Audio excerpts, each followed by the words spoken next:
du Japon. Bah, quand c'est que moi, le Japon, il y a ce qui moi, un Japon. Si. Ma Catalina, c'est la vie.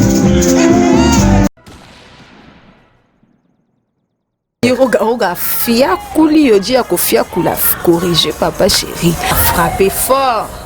Roga, tembe na papa chéri a fia kouli yodi. JB abandara vraiment na catalogue abandina numéro 1 ti et puis ba yodi amo ils araba 4000 papa chéri en tout cas il s'habille à dépenser pour na ba catalogue ba yodi et a dit que non un yodi mo boye tala yodi a bêtise en papou et ma papou liboso na sima donc en tout cas JB pendant maman bilamba ko compagnie na roga non Divambela, divambela, moi bimaka pona divambela, divambela, divambela. Bonjour, bonsoir très chers internautes, selon l'heure à laquelle vous nous suivez, c'est bel et bien moi, la diva Mbela, la diva de la presse congolaise, votre aimable servante. Bienvenue dans votre chaîne que vous aimez bien, Kleboa.com. Merci beaucoup à ma Lady Boss Pichou Manga ainsi qu'à De la Nation, l'homme invisible, et aussi à Nat Tungi derrière la caméra, sans oublier Herman Emporio, garçon slim, à la réalisation. Merci beaucoup à vous. Sur ces plateaux, je ne suis pas seule, je suis avec Sam Kazadi. On a être bête à solo et actualité musicale, un peu actualité politique, malgré qu'il est apolitique. Et moi, le baron, il est apolitique comme l'église. Le roi est en actualité, je ne sais pas lui dire bonjour, mais avant, je vais remercier d'abord mes partenaires. Là, je veux, ne sais pas dire un grand bonjour à celui qu'on appelle Aridi Kaombo, l'homme de la Fondation FAC. Merci beaucoup à toi, mon partenaire privé et personnel. Sans oublier le maréchal, le tout-puissant, Steve Mbouy, le maréchal. Il faut apprécier l'homme à son époque. Merci beaucoup à toi. Et sans oublier Yann BDK, le tout-puissant encore. Donc, la dive est toujours entourée de boss. Et sans oublier celui qu'on appelle le fiston Malula, immortel, le capitaine de l'équipe depuis la Suisse. Big dédicace à toi. Sam Kazadi, bonjour. Bonjour la diva Mbela, bonjour Kleboa, Pichou Manga, en tout cas, merci. On a comme partenaire la chaîne Oyonga, il faut nous rappeler salaire, hein Pichou. Il faut nous vraiment le repos. Natala m'a le rappel, pas politicien, bah ouais, bah là tu vas coster, mais rien. On a Linette Polo, Boye, bah vie, tout le monde solo. Merci à l'homme que tu viens de citer, l'homme du moment, Yann BDK, un bon tonton, il est fort. Il contrôle Bruxelles, Paris, Canada, Kinshasa, avec Kinshasa, à Nyokoli Batopé, à Zongi. En tout cas, Yann BDK, merci à toi. De loin, on est ensemble. Sans oublier Junior Mwabilou, le fils de l'homme. Il va attendre longtemps. Hein. Pour ta fin là, il va attendre longtemps. Junior Mwabilou, très fort. Puis, Docteur Marmon, bon retour au pays. Après avoir au Tamboula Dubaï, le maréchal, Steve Mbouy. Big dédicace à vous. Merci beaucoup Sam Kazadi. Je pense que vous avez informé na Liwa, ya maman, ya moi quoi les gens na biso Koufa Koffi Olomide. Quelles sont tes impressions, un message na Koffi Olomide si aura l'occasion de te suivre en ce moment? Non, il m'avait déjà suivi parce que R n'a pas un message via Zolela. Non. Bon, au côté un peu message Django, hein. Au côté un peu message Django. Donc, ils ont TV, ils ont radio T. Koffi Olomide, Okotanga. Mes sincères condoléances, mon père, mon Kondi, c'est pas facile de perdre un être aussi cher. Courage. Voilà. À mon avis, tu m'as joué un message belé. Bon, il sait combien il y a qui. Et Koffi Aleli. Mais Sam Kazadi, Koffi Aleli, maman. Koffi Asali. Mon pao, Asali Snap. Koffi Asali Snap, Paul et la maman. Ça n'a pas passé. Alingaki maman et ma casse et puis sotali ba garçon mingi bazalaka attaché na ba maman Koffi Azolé la maman. En tout cas ça me fait du mal de voir que non un monument un de légendes de ce pays Koffi fait la maman naïe. En tout cas toujours l'ensemble naïe la monde peut faire rigolo là bien on a ça on a peut-être côté un peu message à faire rigolo là et aussi ça fait bien. Comprenez que nous sommes avec Sam Kazadi sur ces plateaux. Faire go là vraiment. Au moins, il soit couvert. Attends, boyo kana raté, attends, sur la raté. donc a fait maman. Mais Sam Kazadi nandenge bazo juger que mon père me connaît qui na souffrance. Pourquoi est-ce que a fait rigole en direct? Tu comment on s'y connaît? Kofi le milieu officiel, je compatis à la douleur et la perte de votre maman et vous présente ainsi mes sincères condoléances, profonds regrets, on est ensemble. Fait rigole le padre. Voilà, merci na fait rigole, merci na Gibson. Boutukondo, avait passé. Boutukondo. Tomoni pe Werason, na Saliango, Bamise, donc Ebele Bazar ça là. On va y arriver, mais Sam Kazadi Batouba, j'ai mon père, on a bandé, en disant que non, voilà, Zaki n'a pas si, mais comment est-ce possible, Ozolena Sina Pembeni? Ce qu'on a eu bon mais Kofi, c'est une légende, c'est une star. Tant qu'on a Kofi, est-ce qu'il faut qu'à Batouba? Alors, non, lui-même. Il était obligé, il a confirmé que non, sur une vidéo dans la salle à monter, parce que déjà, mère Nandako a checké la stati, il a tout boîte, bicho tout aux autres boîte, dans tout le côté, la telle stati, oh, Kofi a fait le moment. Donc voilà, la vidéo qu'il a fait, c'était une façon, il a quoi annoncer au grand public, fan naïe, déconner que non, maman a Kofi. Donc moi, je n'ai pas trouvé mal. Il y a comme c'est normal. C'est normal. Les informations. Point de vue, non? Ouais. Ok, d'accord. Sam Kazadi, tu as vu que dans le milieu musical, musique, qui dans mon. Et puis, Nayoki Matanga, la maman a été, Kunda, maman a poto. Mais bon, on a évité. Peut-être la salle pour la famille, pour la bande. Donc. Si vous avez des musiques qui dans la 12, tu as vu que non, mon père, mon conseil, un musicien X, un musicien Y. Tout le monde a raté le cours où il y a capable Mbappé à son nom a fait la quoi et maman Amazon pena boya kama pa mukonze ya matanga si quoi la qui doit wanda ko lobanati si quoi mon père mukonza ku fait lui aye maman est-ce que ba musicien au ba lobanana été entre autres papa chéri Félix Soisé quoi le karma parce que ba ko ya matanga wana to mise à pied ça pour na bango le Camerounais maman Amazon c'est normal parce qu'il a été ku fait la mobali azaki na ba choc belé azaki na ba déception oui il y a un nèg mobali ku fait choc wana c'est normal encore le bas sous pression il y a kanda intérieur naie mais après Kofi a qui na cimetière tout le monde qui a checké qui va chef de fleurs naie mais à lobby voir Kofi maman au ba yoka na raté non na matanga ba inviter à motuté matanga ils a nouvelle non matanga ils a nouvelle modératrice ndi ba yeba ba oya yo ata mutu sur la raté sous monde dans la passe au sécateur. Ouais, maman n'a Kofi, non. On est la caca, ou soit on voit un message. Oui. On compatit, ça fait du mal. Il y a une bagarre, et comme on a pris un mot qui est important. C'est pur. Non, dis-moi qu'un jour, faire rigoler à poster na page, na Instagram, puis na Facebook, et non, papa, Kofi l'omidé, tout ça. Non, c'est normal, alors qu'on compatit. Des mamans Congolais, photos à la limite, tous à souder. Ceux qui sont percés, ils connaissent parce que tout ça limité. Tu as Nigérien, tu as Cameroun, tu as fait un biso. N'habite tous les musiciens, Sili, succès, Sili, des beaux ça featuring, boye, Bobeti 21 vie. Non, et c'est ça, la micho. Et ça la rambé les lois un jour sur ton monde il fallait la faire baïmbi. Ils nous s'engagent marie te baïmbi. Voilà. J'y même bien oui ration baïmbi. Des lois bon to lingi mais ba fan kaka. Ba fan kaka non. Et sopa et qui dit ça et ça la oui non. To lingana on est des Congolais donc voilà tout tombe là. Le coup drapeau na biso kende liboso.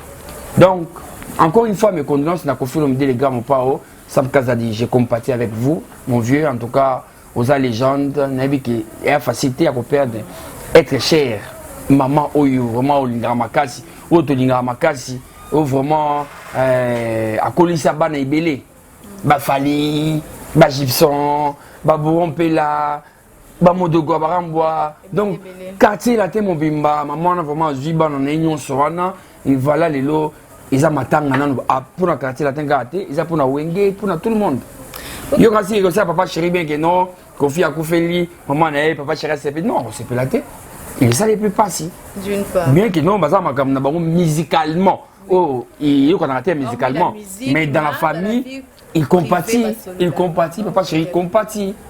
Ok, d'accord, merci beaucoup Sam Kazadi, tu as été très clair et très explicite, en tout cas, merci beaucoup. Bien parlé. Merci. Tu as dit si mana concert il y a Papa Chéri a bêta une auto bêta na Chintemba. Impressionnant au concert c'était comment selon toi sur le plan musical, habillement, plein et tout On a dit que papa chéri a corrigé chez Temba. Non, en fait, corriger. Tu sais, moi, je suis un chroniqueur au milieu du village. Exactement. Je ne suis pas là que pour parler de Papa Chéri. Donc, je défends tous les artistes sans exception. J'étais là au concert de Papa Chéri. Les sons étaient très impeccables. Et la musique, l'atmosphère, il y a classe. Ils étaient très bien. Tout le monde achetait des billets. Même moi, j'achetais des billets. Donc, ils étaient vraiment... il est à la hauteur. À la technique qui toque toujours. Yamamoto 2020. Et puis voilà. Ils ont hérité, c'était bien. Donc, Papa Chéri, félicitations. Surtout pour la Bibois, il n'y avait pas de place. Comment ça, on a place. Canada, casier. Pour faire en tout cas, sans album, 10 ans, n'a marché. En tout cas, c'est pas pareil. C'est en pas tout pareil. cas, c'est un artiste vraiment encouragé. Ok, c'est un artiste vraiment encouragé, mais vous ne trouvez pas que Bruno va proche à Papa Chéri, Bruno de Bozara Pimbe, mon pour ceux qui commencent pour le Papa Chéri, bah fan bah comment on se plaint dans la monotonie moroboy. Depuis que tu es concert Papa Chéri, Toyoka Omba, Toyoka Jeannette, Toyoka Bo, Toyoka Boy. Moi nouveauté on a donc Papa Chéri c'est sur Canada. Non, en fait, sur le Biboy, et qu'on décevant on dit maté parce que 42 jours babou. Mais chaque concert Papa Chéri, Batubayaka. C'est que pour faire plaisir à ma fan Diva, faut pas confondre les choses. Jimmy Mpiana, Azan ba vrai oyaye. Attends que les gens ont fait un concert $500, bah oyaye, bah on fout à $500 bah koya. Balandake tina na Bibois, balandake partout. Mais oui, balinga banze mbona. Est vrai ngona. Les lots ba misé monsieur Soaza, ba misé album chaque année. Si on a besoin de la chanson, oh, il est cas oui batté. Mais bah tu vas y na concert vraiment on a fait amélioration. Bah bayaka bah comment bah il serait à balle des matchs. Mais à mission public n'est bon oui à ça pour na bah tout oh yaye. À ça pour na bah faux vrai. Donc aux andré mon papa chéri ne mon papa chéri non. Bah oh yaye bah mais ça na bayaka donc ils sont habitués avec bah rythme bah chanson na papa chéri donc on a tout en vouloir y était. Ceux qui n'est pas à concert bah toi je sauté papa chéri comme ça en piaca. Papa Chéri a mis 10 ans, chanson, mais là, ça va plein. C'est qu'il a continué bon. Ok, d'accord. Ça me casse des points dans la mission au bazar. Je suis pas Papa Chéri. Pour musicien, à Té Kamaka, dans l'album, moi, ça dit moi vocal. Dans l'album, moi, c'est pas PC, moi, Nzembo et tout. C'est pour 10 ans, dans la mission, je suis dans BCBG, je suis vraiment. Parce qu'on a 10 ans, un album, ils ont été l'oroté, n'inité. Mission Zakawazo qui a mission même ça c'est décidé et soit voulu dans ma propre aile. Est-ce que tu tenir regarde sur avancer par raison ana? Non, on a un gâteau qui est clair. On a olobe la nono fuji pour na mona ki o cheki na stati. En fait, non, je ne parle pas seulement de nono fuji. Non, on parle d'abord. De tout. Tant on le boyer, ils a parabole. Là je parle en partie. Na mona ki o cheki stati moko, il y a nono fuji na stati na yo tout ça. Nono fuji je te salue. Nono fuji, courage à toi. Kende défendre Wenge BCBG. Voilà, d'accord. Sur le bon, elle répond à ce qu'on a question on a posé qui. Non, en fait, Obi Jidel. Jidel na EB BCBG. Obi Achuda. T'es Achuda na EBT. Malheureusement. Achuda dada. T'es na EBT. C'est maman nangaye. Obi pauvre qui benz. Ah na EB. Obi mette fille carré. Na EB. Qu'est-ce Obi bango déjà. Comprenez que donc je ne veux pas trop parler, ça me casse, ça ne fait pas entrer dans la bain l'eau mais bon ça passe. Est-ce qu'au compte on a 4 émissions à faire à part Ambassi dans le Ambassi? Ambassi, à télé, Kabouya, malgré Balongwe. Kabouya Longwe. T'es bao bazali. 4 tu vois? Non, bah c'est belé bah comment la brosse que Kimi. Il y a Ferré aussi. Nathan. À part Makaouz. Tcha là c'est un peu compliqué là. En fait, Mikolo yo Moni leader va remarquer qu'il va investir tout dans les musiciens. Bon, il va investir ceux qui musiciens va fouiller au moi vocal au yebani au comment que non yo comme leader au bima au sala acoustique na yo au album non yo va leader on a encouragé va leader sur ka va ngaba on na yo mona ce que ba la raison parce que tanisi de qu'on a biso fali popa on a zagilo na koko jambo ba moi psenga mais les kelenga kabali solo Kabouya va te aller là pour la Kabouya qui n'est pas tout. Et puis il moko azalé conscient qu'il dit non ma Kabouya va retirer la main pour qu'on pouvait qu'à public. Tu as sunga qui n'a Asungi, tu vois. Oui, un homme est conscient, ça est bien que qui est bozonga te masunga qui est kaka. Est-ce qu'il y a un salaire? Est-ce qu'il fallait foutre ma mission? Azoe bilamba te. Kabouya qui est bon. Je ne veux pas trop parler de ça. Mais papa chéri, Aza papa chéri, Ferry, Aza Ferry. Donc, les musiciens, et à Makamwakala, non. Imagine-toi que non, papa chéri soit avec la TVT, à part Gidel, la mission à Tenkomo, la mission à Sika, c'est la mission internet. Oui, les karaté. Les karaté. Nakari variété Zakara, les autres musiciens. Baba musicien BCBG, le capé. Peut-être que papa ça manque d'autorisation. Non. Non, hein? Non. Bon, moi, quand on dit que c'est-à-dire image à papa chéri, que Dieu vous pardonne. Non, il faut être courageux. Papa chéri n'a pas courageux. Moi. On a déjà l'idée. Non. Imagine-toi que l'émission où elle est quand la télé 16. On a vu ça pas chéri, on a aussi l'émission dans 100% BCBG. Avec ça, Oaza, Tika, Tika, bon ça émission là. Ngana kenda na comment lettre na luka vekis marmaro bana ko sakate na comment lettre na tika na télé 7 émission BCBG na caché ya wengi BCBG émission bwe papa chéri na benga été na salle émission na nko parce que nazaki na talent nazaki na vision na zo mona pe na leka na chaîne na munene télé 7 pour na orchestre munene BCBG na bon, première fois, on a les canachés, il y a mon non, franchement, dans cette émission, on a Ekanga, papa chéri, papa chéri, tout le émission, on a Okitoko, même si papa chéri, va faire des benga, écoute, il y a une ville. À ce moment, on a encore écouté l'émission, oh, ça me casse la tête, passe là. Na souka na ngonga be na benga siko papa chéri, a finga. To aya mbangate na téléphone. Après l'émission, na boye beaucoup de na bengi.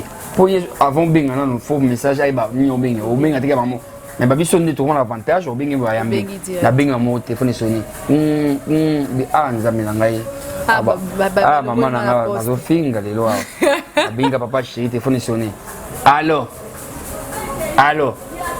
papa chéri puissance El Salvador de la patrie pues makamto sora na yo o lingaka te mais na bandi lelo bona bolingo mouvement na autre ça la émission sikoyo na éviter ceux qui battent l'émission oui effectivement na landi émission bravo ou encourager débrouiller donc si je comprends bien babenga ba sepeli si je comprends bien et leur ba mission on les encourage et puis Sam mais plateau wana non on est mission BCBG il faut na kochilo ba écran plasma liboso na tango sa émission bo liboso bo o mitala pe kuna et puis sponsor a bralmer oya le bien on a que na répétition papa chéri ba répétater ayama on est héros bota la garçon encouragé papa chéri il aime le courage il est papa chéri il n'a pas besoin de Madame Tony alors nous ba toi il faut prouver que non talo le kaki imagine toi que monsieur mo wa imba kitoko avec une émission boye il est miné à baser papa chéri à comme papa chéri batinde gibelien faut batinde que balien attali on se fait en côté yo au long BCBG non mais pourquoi ils les font pas voilà. Ok, d'accord. Merci beaucoup Sam Kazadi, toujours clair dans ses réponses sans parti pris. Sam Kazadi, tu as vu Ozaki dans un concert il y a Roga si je ne me trompe pas. En fait, je m'excuse, concert à Roga, il fallait Nazala, c'est qu'on peut pas timing mais j'étais un peu fatigué dans le désert, c'est déjà tard déjà donc voilà, je suis pas allé. Mais quand même dans la image il y a frère Nanga, Papi Mboma, Feta Yamboma. Kolia na komela donc Nathalie on est dans monsieur a fait un moment donc il arrive bien.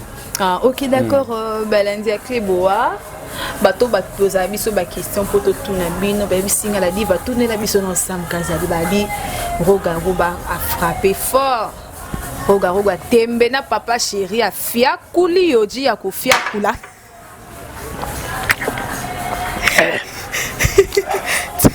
Comprenez mon émotion. Lobby.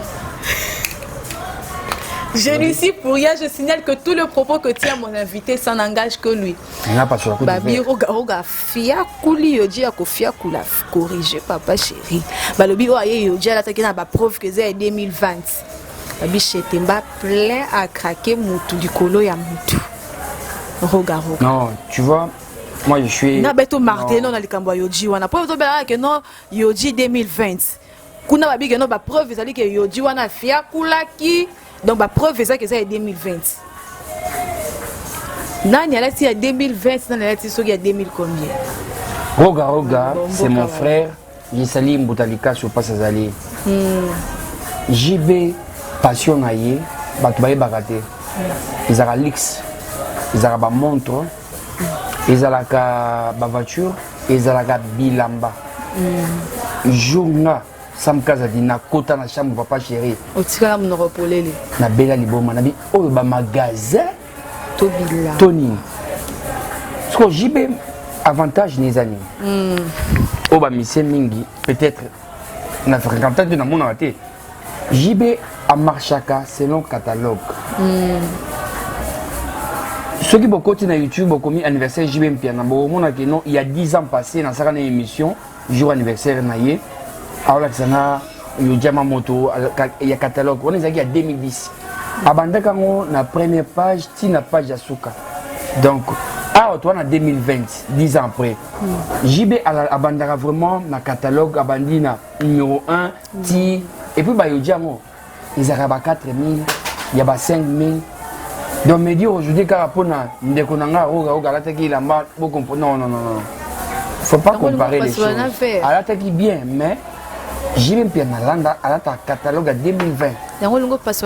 Non, mais les Kélinga. Même Batouba, on a dit ça, mais non. Papa chéri, en tout cas, il s'habille à dépenser pour un catalogue à Yoji. Et il a dit que non, un Yoji, tout mois de Yoji, non, chaque événement, la fiesta, la fiesta. Betty, image, garçon, c'est l'image de l'ango. T'as la Yoji à Betty en papou. Et un papou, il bosse sur la ciment. T'as la Betty dans le village, il y a des tirets partout. Donc, en tout cas, je vais prendre maman Bilamba, vous comprenez, Roga Roga, non. Roga Roga, c'est son frère, ou elle a ma casse, il va sur la Kito, mais pour vous comprendre, Yoji, non. Et vous attendez. Yoji 2020, tout c'est sa catalogue, mais non, impossible. Ok, d'accord, merci beaucoup Sam Kazadi. Nous sommes arrivés à la fin de cette émission.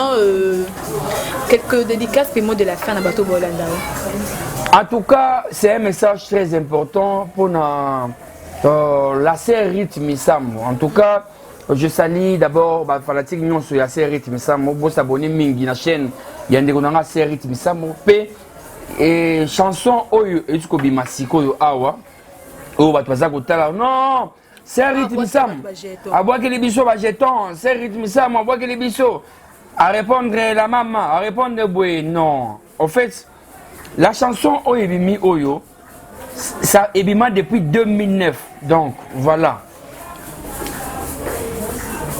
La chanson est sortie depuis 9 mois passés. Match ici, Liwana.